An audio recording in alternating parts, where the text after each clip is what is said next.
Hello Virgo, Sun, Moon, Rising, and Venus signs. Kamusta kayo? Sana po yung nasa mabuti kayong kalagayan. Welcome back po sa Star Tarot. Kung bago kayo rito, welcome din kayo. Thank you sa inyong support. I truly appreciate it. God bless you all, Virgo.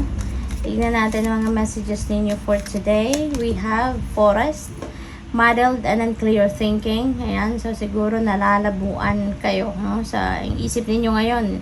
Maybe you're fragmented, no? You're all over the place. Ang dami sigurong impormasyon na hawak ninyo. Marami kayong pinoprosesong impormasyon. Marami siguro kayong kailangang gawin, no? Ang dami. Abala kayo, Virgo. Abala. Kaya malabo ngayon yung inyong pag-iisip.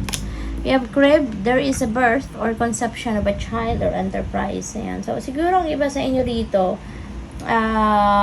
baka kayo manganganak, ano, or baka kayo ay buntis, no? Kung hindi man kayo yan, Virgo, baka ano ninyo yan, kamag-anak nyo, no? Baka kaibigan ninyo, or kamag-anak ninyo, pamangkin ninyo, yung mga ganon, or kapatid, no?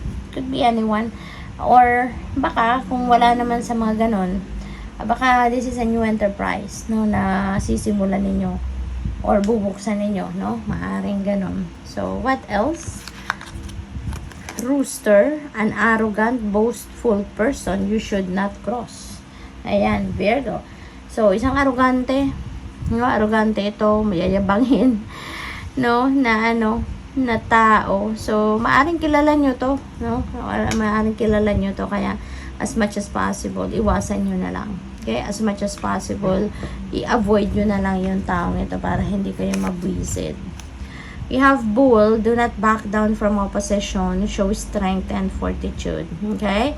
So, wag kayong wag kayong sumuko, wag ninyong sukuan, or wag kayong gumebap, no? As long as nasa tama kayo, as long as nasa rason kayo, ipaglaban ninyo kung ano man dapat ninyong ipaglaban, no? We have Club, someone will try to make you do something against your will. Okay? Use your own judgment and discernment dito, Virgo, no? Depende sa inyong sitwasyon. Kung maninindigan kayo doon sa inyong filosofiya, sa inyong prinsipyo, or hindi, no? So, it's all up to you, no? We are all given free will, kaya use your own judgment and discernment on that situation. What else? We have like stepping into a new experience. Ayan, may bagong chapter sa buhay ninyo na sisimulan kayo. This is a new chapter sa buhay ninyo na dadating na you're going to step into. So, that's exciting. It could be anything. Baka trabaho yan, bagong relationship, bagong level ng inyong relationship, or bagong business venture. It could be anything. Rainbow, the most difficult part of a situation is over. So, napakaganda. So, parang problem solved na to. Diba? Kung meron kayong sitwasyong nahihirapan kayo, namumroblema kayo, so, this difficult part, no, ng sitwasyon ay, makakalampas na, no? Ma-overcome nyo na yan. A meeting with a stranger could be important. Meron kayong makikilalang bago, no? So, at maaring yung taong ito could serve you in any way, no? In the future, or maaring magkakaroon ito ng important role sa buhay ninyo, no? In the future, or baka related sa business, no? Baka magiging kapartner ninyo ito sa negosyo. So, depende sa inyong sitwasyon. We have Tankard. There is a celebration, fun, and enjoyment na magaganap. So, baka kayo ay may imbitahan, ano, sa mga celebration, sa mga tawag dito, sa mga kasiyahan, no? Or baka kayo yung kayo yung mag-host, no, ng celebration. So, depende sa inyong sitwasyon. But regardless, i-enjoy nyo yan, no, Virgo. Deserve ninyo naman na mag-enjoy. Nagtrabaho kayo na nagtrabaho, diba? So, it's time for you to have fun. Caterpillar, napakaganda. Things will not always be this way. Change is coming. So, nakikita ko rito parang this is a very positive and optimistic event sa buhay ninyo. Yung pagbabagong ito. Isang magandang pagbabago ang mangyayari, no? So, good luck. We have door opportunities are waiting for you. Maganda rin ito, no? Hindi lang ito isang oportunidad, kundi these are opportunities. So, marami, no? Maraming oportunidad ang naghihintay sa inyo, Virgo. So, this is really beautiful.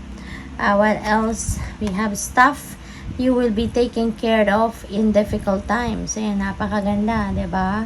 Na maraming, alam mo yun, yung parang may promise dito ang universe sa inyo, no? Ang yung spirit team na alagaan kanila, no? You will be taken care of in times of troubles, in times of difficulties, no? Kaya wag kang mag-alala, lagi lang kayong magdadasal at magtitiwala kayo na God will provide, no? God will provide.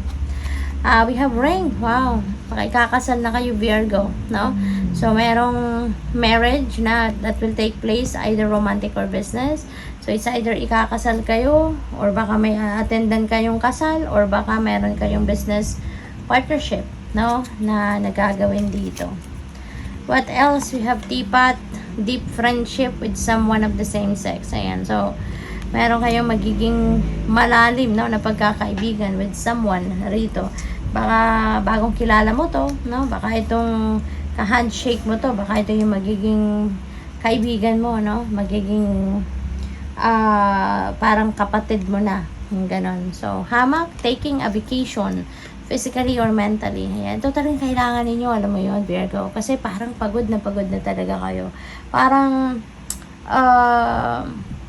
lagi kayong pagod, lagi kayong, hindi lang katawan ninyo ang pagod isip din ninyo pagod din no? Pati bulsa, parang pagod na din Kaya, bakasyon muna, no?